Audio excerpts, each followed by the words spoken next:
We can all miss our period at some point, and it could be really nerve-wracking waiting for it to come around. So after today's video, you'll be able to understand a little bit of what could be going on, and you'll have 4 simple steps to know what we can do if we happen to miss our period. If you find this video helpful and you want to watch more, you'll find more in the description about women's menstrual health. And if you click subscribe and click the bell, you'll find out when I have more on similar topics. So let's dive in and let's talk about what could be happening.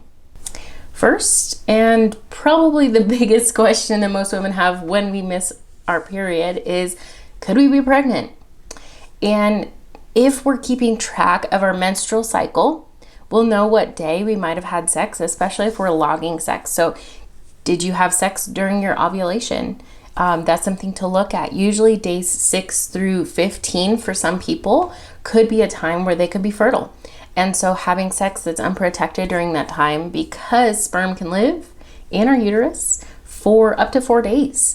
We have a long period of time where that window of fertility is open for that to be what could be happening. And so unfortunately, the pregnancy test that you would buy over the counter won't test positive until 12 days after a missed period. So this is something that you can check on your own by looking at your records if you're recording your menstrual cycle and you're tracking when you have intercourse. Next, we want to consider, are you going through a stressful period of time? We all get stressed, and we have some magical hormones, things like cortisol, that course through our bodies when we're under stress, and that can affect our menstrual hormones and our feminine hormones. And so those things are something to consider. Are you planning your friend's wedding? Are you under pressure at work? Are you going through a stressful time in your relationship or with friends or family? All of that can contribute, and our body has a protective mechanism that if it senses a insurmountable amount of stress, it is not going to want to perpetuate and put another human into that situation. So it's going to protect us. It's going to shut down some of our reproductive system, so we won't have our period normally. So that's something to consider. High stress levels, especially things that we are perceiving as a very, very, very stressful situation, and could be influencing how we're eating and how we're sleeping. That can all affect how our body works and if we get our period or if we skip it. Now this next one is, are you underweight? If a woman is underweight for her stature, that means her height, what can happen is our body can sense that there could be a famine. This could be just naturally being underweight. It could be from being an extreme athlete, such as a gymnast, surfer, dancer, anything that could be a little bit more extreme. You have low body fat percentage and low BMI. All of that can contribute to someone having low enough fat deposits that we don't have enough fat reserves to actually form hormones, because hormones are fat soluble. We need fat to be able to produce them. So that could be part of it. But if we are also low in weight because of just anorexia or other eating disorders, or we don't have a large appetite, we're not eating a lot, or we are thin on because of genetic or our predisposition to that in our familial line.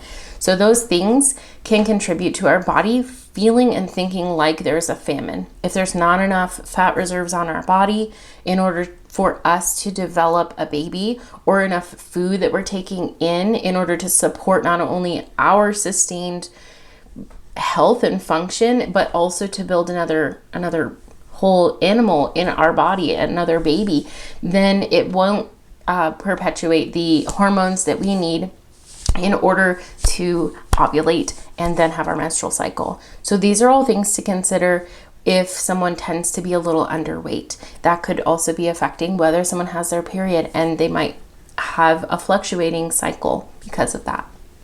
Okay, now I also want to talk about, how have you been eating? Have you been eating Doritos and burritos and maybe some pizza? How have you been eating generally for the last month? Have you been providing your body with enough food and fuel for it to work properly. And that doesn't just include calories, doesn't just include fat, doesn't just include protein and carbohydrates. Those are macronutrients, which are important. We need to make sure we're getting enough of each one of them for our body to work. But also, are you getting enough fruits and vegetables? Are you having foods that are nutrient dense? If you're not, some things, if we become nutrient deficient in them, can affect how our hormones are built, how our body produces an egg as well. So all of those things contribute to whether we have a menstrual cycle or not. So keep in mind, how have you been eating? If you've been stressed and you haven't been eating well because you're stressed and you don't have a lot of time, all of those can contribute and compound together to have a situation where you might miss your period. So just keep that in mind and think about what has been going on for the last month, 2 months, 3 months, however long it's been since you've had your last period. Okay, so what do we do if we miss our period? First, we can wait until day 12, see if our period arrives. And if it does, great. That's our sign. Number 2, if by day 12 we haven't gotten our period still, we can take a pregnancy test. We can see if we happened to get pregnant, even if we were keeping our records well and we didn't seem like we were maybe having unprotected sex at that time.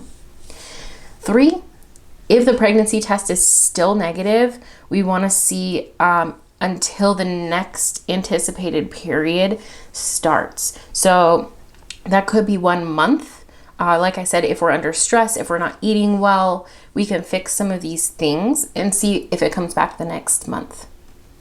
Number 4, if after that next anticipated period is supposed to have happened, if that doesn't happen, then we do need to talk to our doctor. We need to make sure that something isn't going on in our body that is more than we can handle on our own. So making an appointment to make sure you have the resources, you can run the tests that might be needed if that were to happen.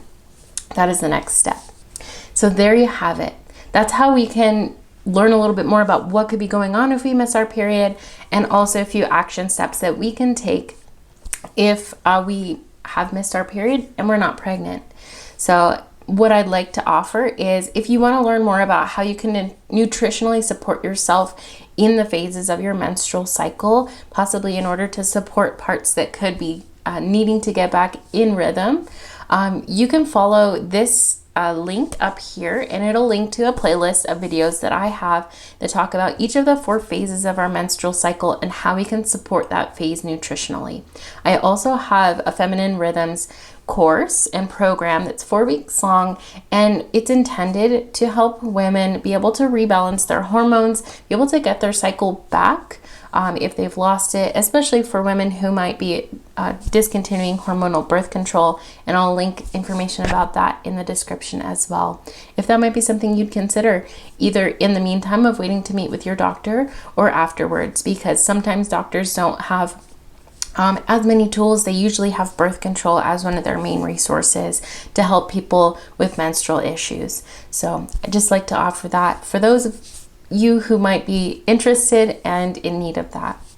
I hope that this was helpful. And if there's anything that you need, I do have a Facebook group below where you can ask questions.